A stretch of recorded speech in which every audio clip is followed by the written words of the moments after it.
very good evening. Welcome to State of Business on our television. I'm Ashing Veer Singh. Let's have a look at the headlines for today. IMF expects Sri Lankan economy to recover in 2019. Foreign Minister Tilak Marapana meets US Secretary of State Mike Pompeo. News in detail. Sri Lanka's economy remains vulnerable to adverse shocks and the economy is expected to recover gradually in 2019 while downside risks remain. The International Monetary Fund said in its staff report released Thursday following the fifth review under the Extended Fund Facility. Real GDP growth is projected to recover to 3.6% in 2019 compared to 4.5% at the time of the fourth review in June 2018, driven by agriculture and manufacturing, and to gradually reach 5% over the medium term. The current account deficit is projected to narrow to 2.8% of GDP in 2019, driven by export growth, supported by the exchange rate correction and recently signed free trade agreements and lower oil prices. The IMF report said Sri Lanka's economy remains vulnerable to adverse shocks given the high public debt, large refinancing needs and low reserves. According to the global lender, a tightening in global financial conditions and capital flow pressures could raise refinancing risks. Trade tensions in key economies coupled with weaker global growth could reduce export growth, FDI and remittances. Sri Lanka has requested the IMF to extend the EFF arrangement by 1 year to allow for adequate time to complete the government's reform agenda, and accordingly, the EFF arrangement has been extended until June 2, 2020. Minister of Foreign Affairs Tilak Marapana met with the United States Secretary of State Mike Pompeo in Washington on Thursday.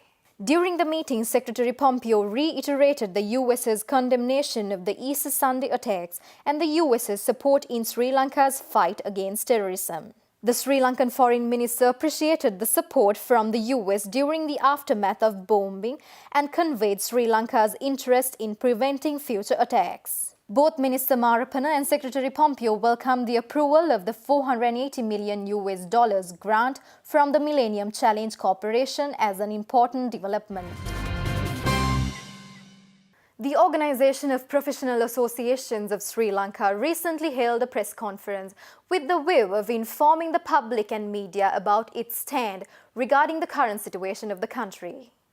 Speaking at the press conference, President of the OPA, Engineer Nisanka Pereira, expressed the following. The OPA is the apex body consisting of all these 51 member associations, and if you take the number of members in each association, you will have something like a membership of over 60,000.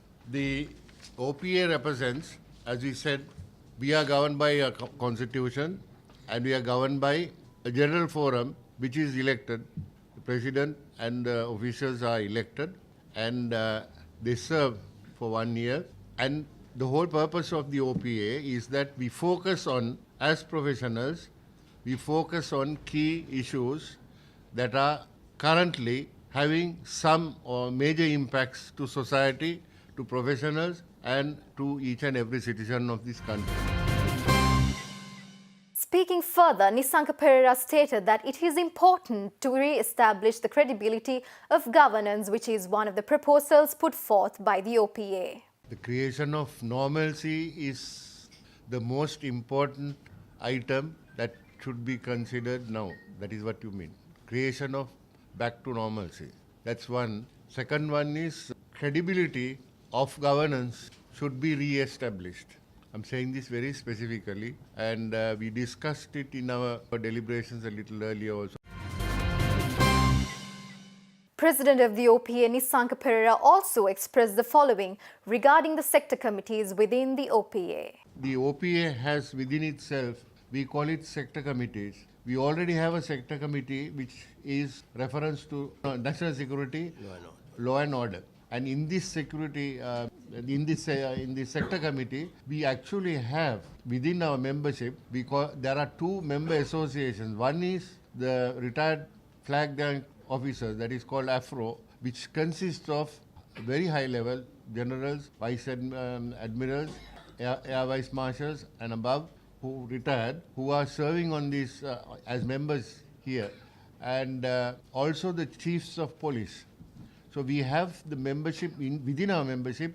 We have the shall we say where we can take this advice, and they also serve on this sector committee. Stay tuned for more news after this short break.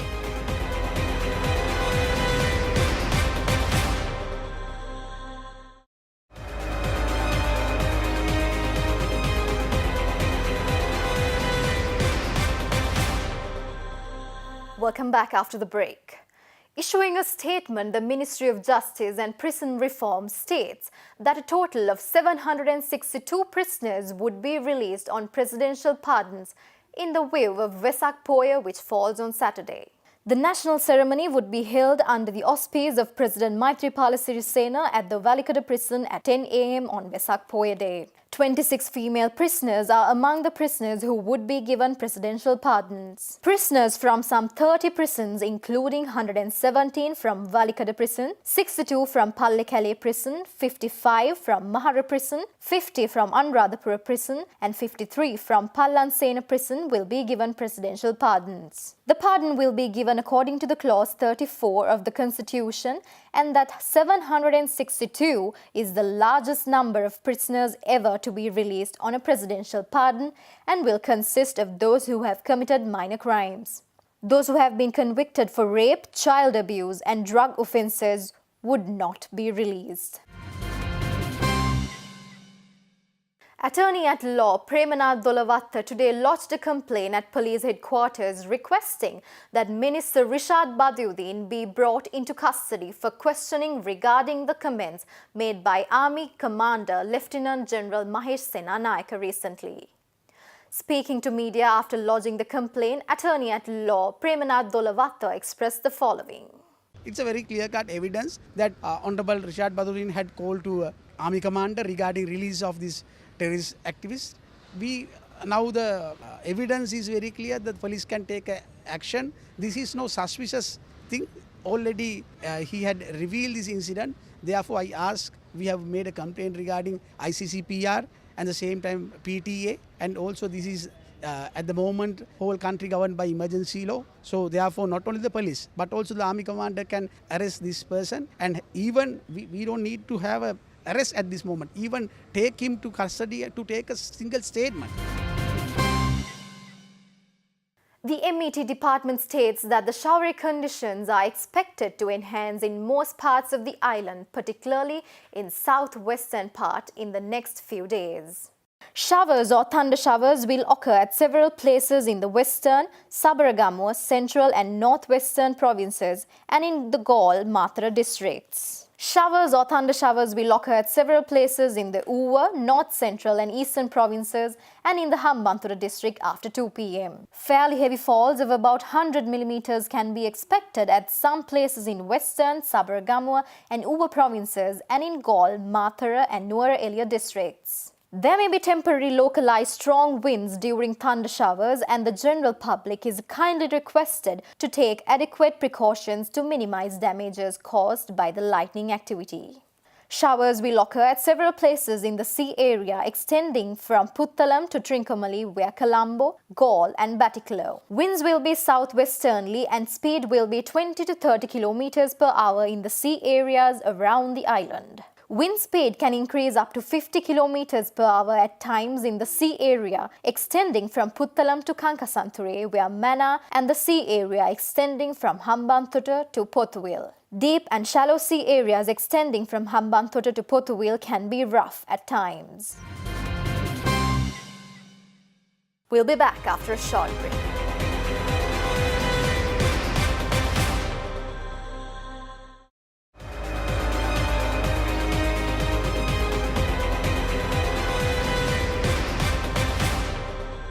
Welcome back after the break.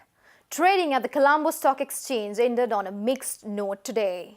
The all-share price index gained 7.92 points to close at 5,259.71 and the S&P SL 20 dropped 7.83 points to close at 2,446.9. The turnover was 1.3 billion rupees and 70.7 million shares were traded. Up next are forex rates.